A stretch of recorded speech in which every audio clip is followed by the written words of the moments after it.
Campaigns are over. Time for Elsa State, and our assurance is that we will protect the process. Those who want to come out and disrupt the election should just stay away.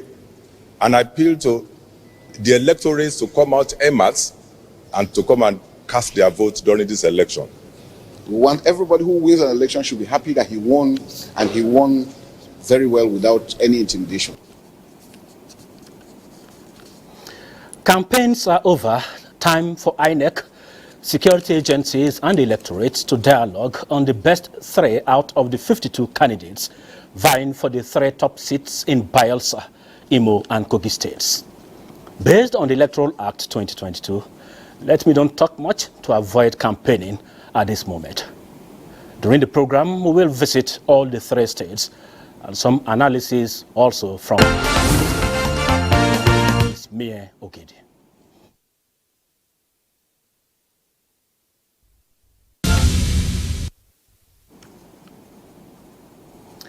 For the second time within 1 week, now reports of explosion have been recorded in Yenagua, the Bayelsa state capital.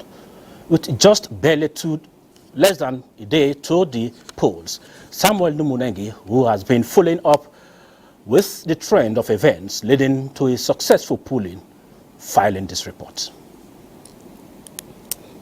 Thursday night, almost 2 days to the Bayelsa State governorship election, witnessed a bang that scared many at Saptex Road and other streets close by in Yenagua.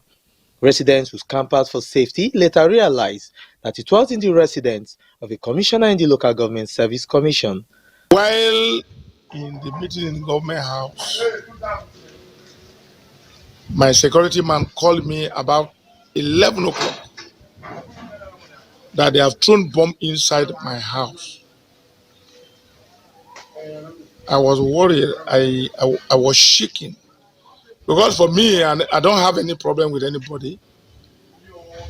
I cannot remember having any problem, any issues with anybody. But when they told me, when he called me, I screamed and I said, why? A lot of people came around and said, what is happening? I wanted to come and they said I shouldn't come. So I dispatched my driver, my other members of our party to come in. So now around 11 o'clock, after 11 last night, as I sit down for veranda here, I hear bomb for the compound. So everywhere now smooth for the inside the compound. I can't run inside the parlor. When I did for parlor, I can't come Moga. As I come Moga, I tell Moga say the house don't burn your house. I know God tell me say what happened. I tell him say so somebody threw bomb for inside the compound. God can send people. Because they made them come for night. They can't check up. When I come up for night, I can't see the compound. I see the motor run scatter. At the time of filing in this report, the State Police Public Relations Officer, Bayelsa State Command, was called on the issue and the owner of the residence had gone to make a formal complaint. No life was lost. In Yenagua, Samuel Numunengi, NTA News. Okay, let's join our correspondent Kingsley Amajiri in Yenagua to get an update of the situation in Yenagua. Kingsley, let's hear from you. Few hours from now, precisely by 8:30 tomorrow morning, the elections will start in Yenagua. These are quite challenging times, especially when we are counting down to the polls. What is the situation in Yenagua, and any update from that bomb explosion just reported by Samuel Numunengi? I quite agree with you that it's a quite challenging time. You know, Bayelsa election has always been fraught with the issues of security, and this has also been noted by the security agencies in the state who are monitoring, who are supervising this election. The DIG in charge of the election said 27,000 policemen have been mobilized for these elections, and efforts are also in place to ensure the security of lives and property.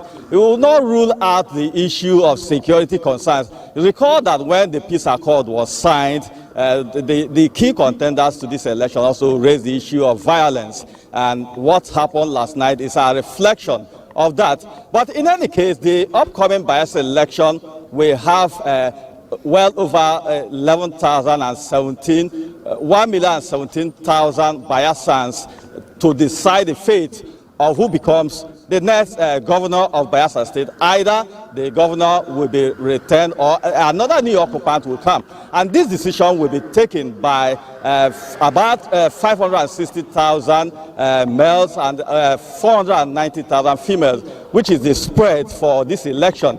And hopefully, the issue, beside the issue of security, there's also this concern of the professionalism on the part of INEC to uphold the values and the rules it has set off for this election. These are the feelers from the people of Bayelsa. They want the key players to abide by the rules, and also the agencies who are supervising and monitoring this election also to be professional in the handling of this election. And top issue that also be a deciding factor in this election is the 3 top local government areas. Don't forget that Yenegua, Southern Niger, Sabama are among the top 3 local government areas. And Southern Niger has always been a prime issue in the elections in Bayelsa. These are the areas that the authorities need to focus attention to ensure that all parties and stakeholders comply to the rule and give credibility to the process. But for the Bayelsans, I've seen quite a number of Bayelsans travel out of the state at this location where we are, which is the Oxbow Lake Road.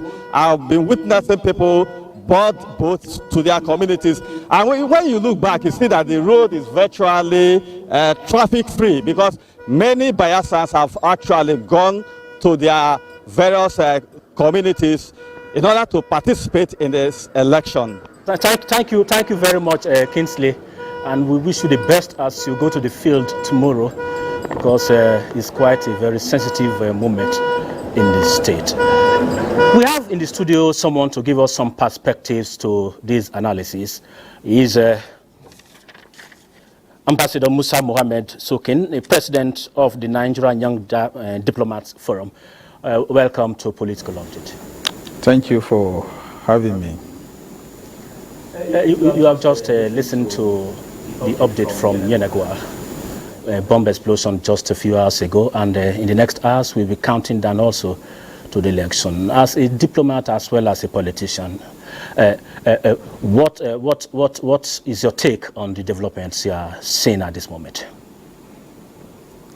I think the military and the parliamentary personnel have put their socks and shoes ready to counter all sorts of people who want to ensure that they destabilize the election and make the states that there's going to be off-season election to be in the kind of disarray. But the military are very ready for them, and unless they have 2 heads, one is kept by their mother, they should desist and play politics according to the rule, so that they will have a kind of free, fair and hitch-free election, so that the people will elect the people that are going to govern them on those states.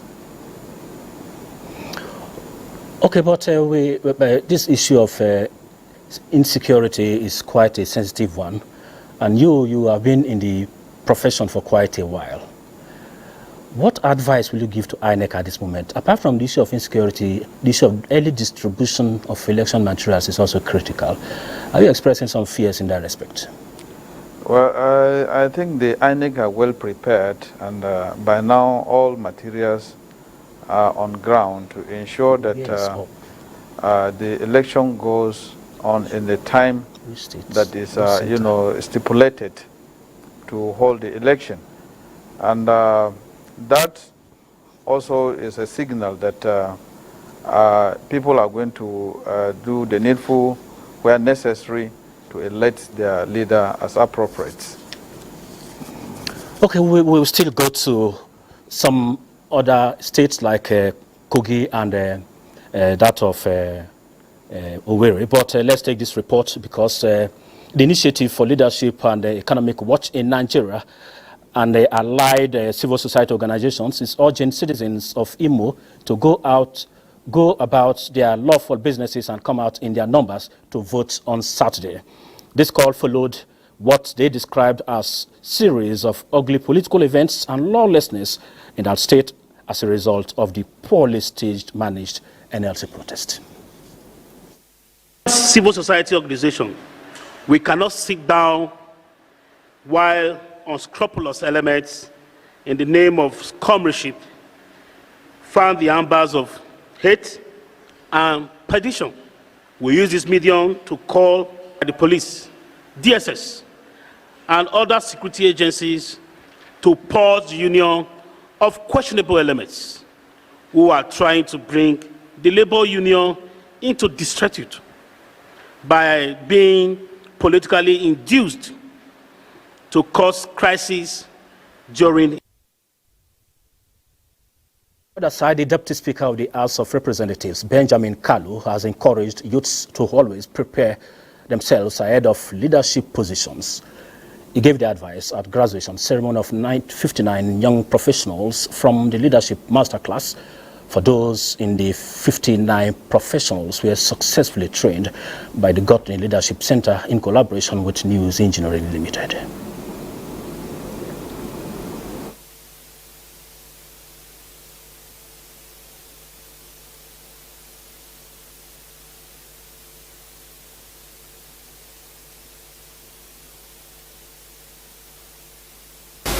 Through the years, we have expanded our reach across engineering chain, diversifying our expertise to meet the ever-changing needs of our clients and the industry. 40 years of dedication, 40 years of proving that Nigerian companies have the capacity to work with global companies as partners and to drive agenda that is devoid of corruption.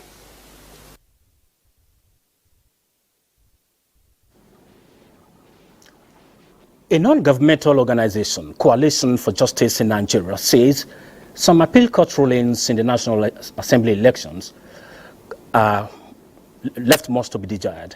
Convener of the coalition, Daniel Okwa, notes that giving judgments in relation to pre-election matters is unjustifiable.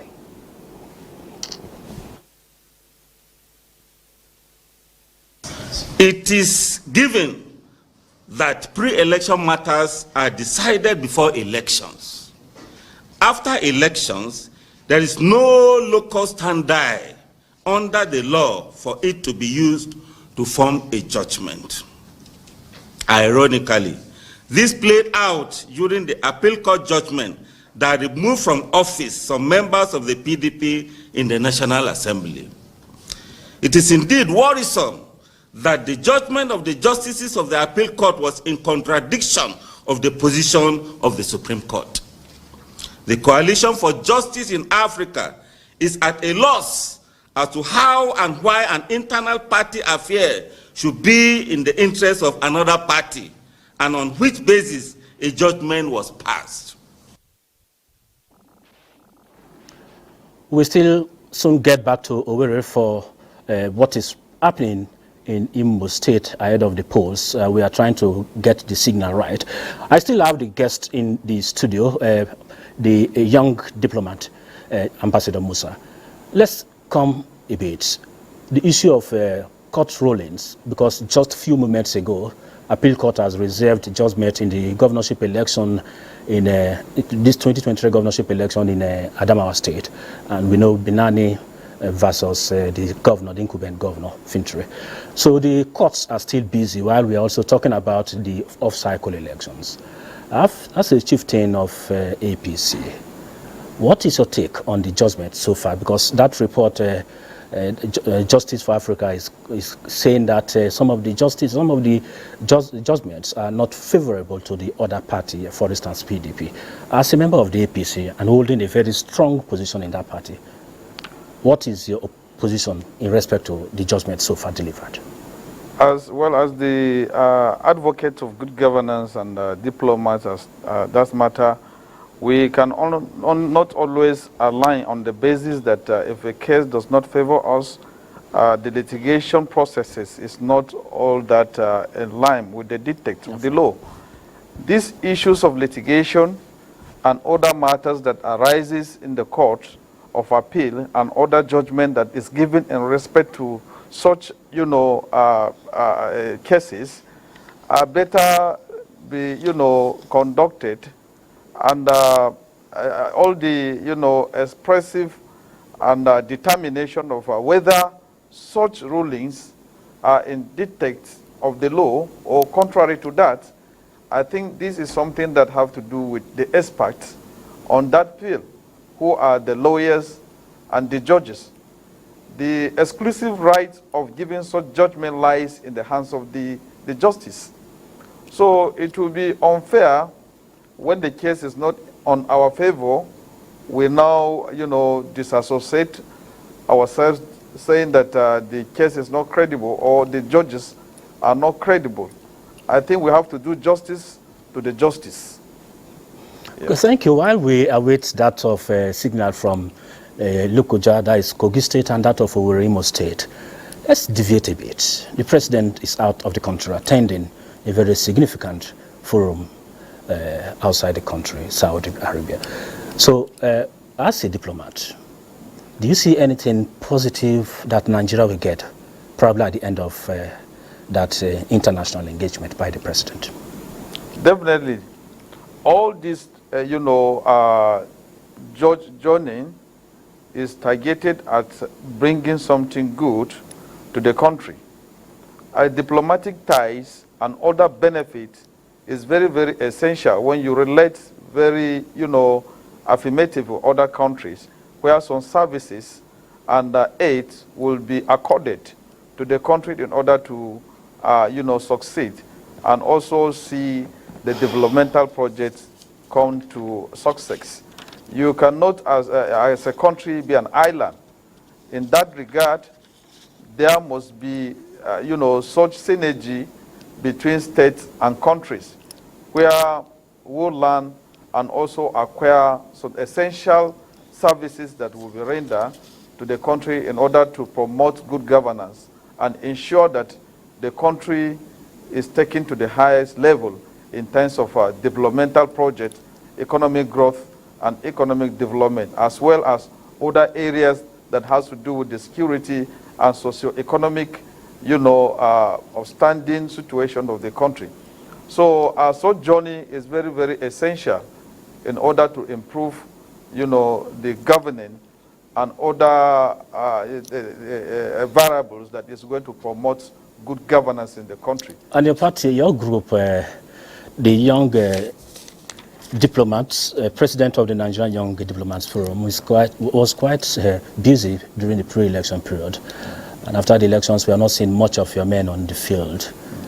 What is really the situation with your group right now? Well, on that regard, I think it will be undecent to give judgment to that at this particular point in time. The government of the day has just taken off, and there are still over thousands of appointments to be made. So in that regard, we are not in a haste.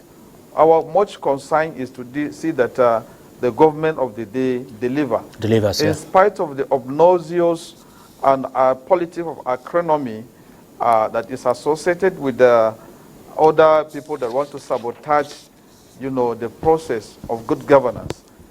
We are as potential, and we will stand by in order to defend and, portray the good image of this country, not only in the governance, but in the general terms of the country. The social media have taken over the media outfit, where everybody will just wake up and say what you want.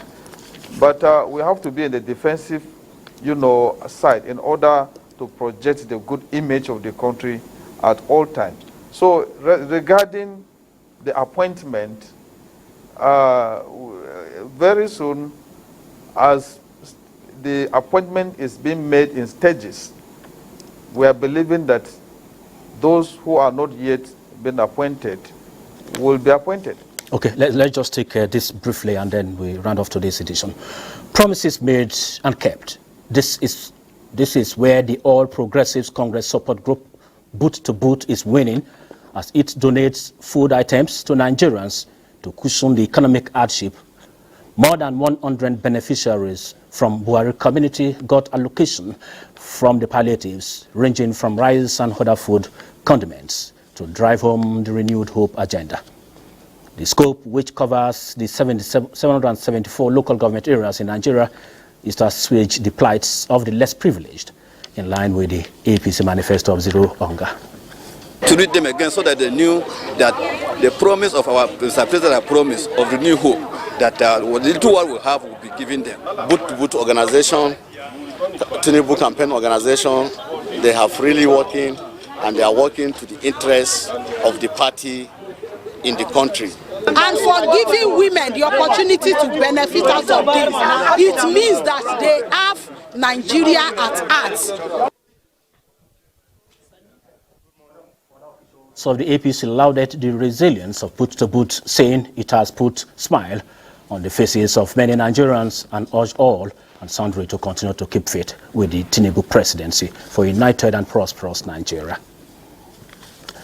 Due to signal failures, we were unable to join our correspondents in Lokoja, that is Kogi State, and that of Owerri in Imo State. But we have so much to offer from the centers in the course of the day's programmings, because the political NTA will open its studios later this evening, and we're going to get more than enough of what is happening in these three states and other politics-related reports. At this point, I must thank my guest, Ambassador Mohamed Musa, for coming on this special day, just a day to the governorship elections in the three states. Thank you for having me. I'm assuring you that Asiwaju Bola Ahmed Tinubu, as a president, will do the needful to Nigerians. And he's a good rewarder, and his antecedents have proven that, and he will do that. Thank you. Thank you very much, and we pray that that's come to pass. And my name is Mia Ogidi. Thanks for joining us. Hope to see you again with another edition of Political Update on Tuesday next week.